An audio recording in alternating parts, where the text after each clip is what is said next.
Let me ask you something uncomfortable. If someone gave you $10,000 right now, how long would it actually last? A year? 6 months? Be honest, because here's the thing. Most people don't have an income problem. They have a behavior problem. You can earn more and still feel broke. You can get a raise and still stress about bills.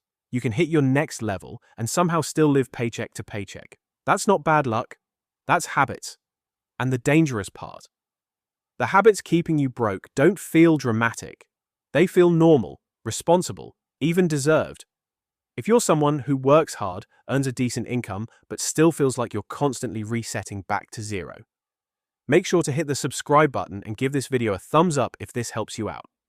Because today, we're breaking down 5 money habits that quietly keep you broke. And some of them are going to sound completely harmless, until you see the math behind them. Habit 1.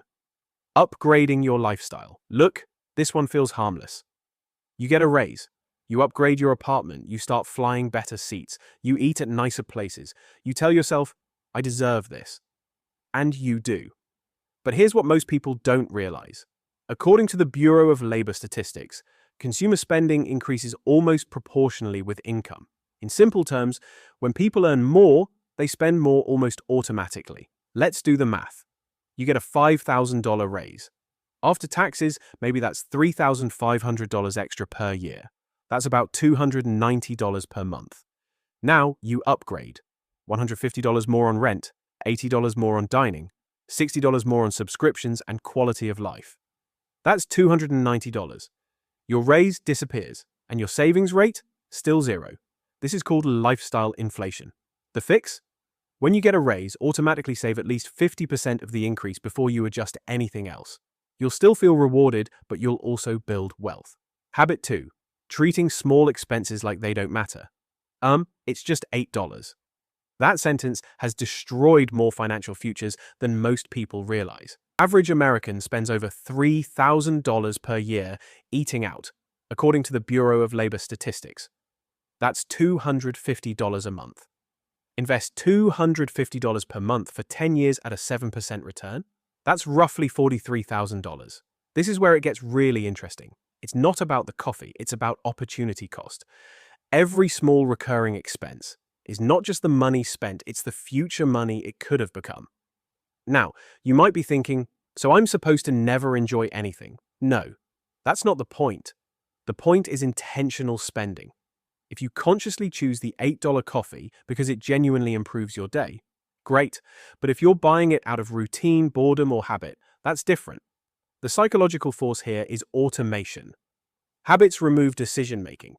And once spending becomes automatic, awareness disappears. Awareness alone often reduces spending by 10 to 20%. Habit 3. Financing things that depreciate. Here's one that people don't like hearing. Car payments. According to Experian's State of the Automotive Finance Market report, the average new car payment in the US recently exceeded $700 per month. $700? That's $8,400 per year. Over 5 years? $42,000, not including interest. And the car is losing value the entire time. Here's the analogy. Buying a depreciating asset on credit is like paying someone to slowly remove bricks from your financial foundation. You're paying interest on something that's shrinking. Now, I get it. Transportation matters. That doesn't mean never own a nice car. It means don't normalize massive payments. The wealthy often buy used luxury. The broke often finance new status. That's uncomfortable, but it's real. Habit 4. Confusing income with wealth. This one is subtle. You make $80,000.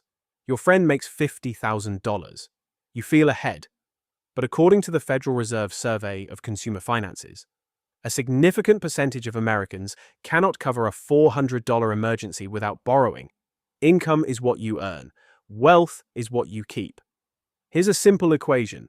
Income minus expenses equals savings. Savings invested over time equals wealth. If your expenses rise with your income, your wealth stays flat. Here's what most people don't realize. You don't build wealth with big wins. You build wealth with margins. If you earn $80,000 and save 20%, that's $16,000 per year. In 10 years, without even accounting for growth, that's $160,000. Most people focus on increasing income by $5,000. Very few focus on increasing their savings rate by 5%. But the second one is usually easier. Psychologically, income feels powerful, savings feels boring, but boring wins. Habit 5. Avoiding financial discomfort.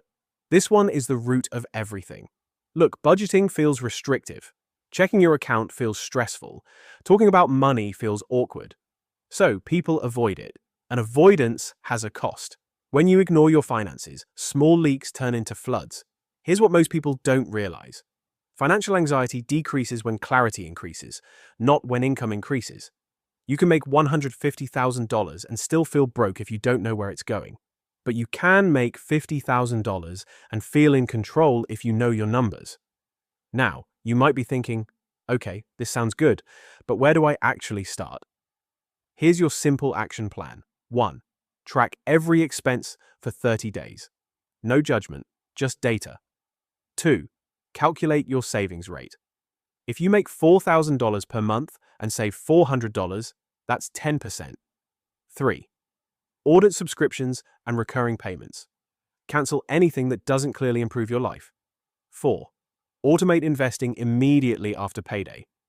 Not at the end of the month, at the beginning. 5. Delay major purchases by 48 hours. Impulse fades. Logic returns. You're broke because your systems are working against you. Change the systems, and your future changes. If you fix even 2 of these habits, 5 years from now, your life will look completely different. More options, less stress, real momentum. If this made you rethink how you handle money, hit subscribe, because the goal isn't only to make more, it's to finally stop leaking what you already earn.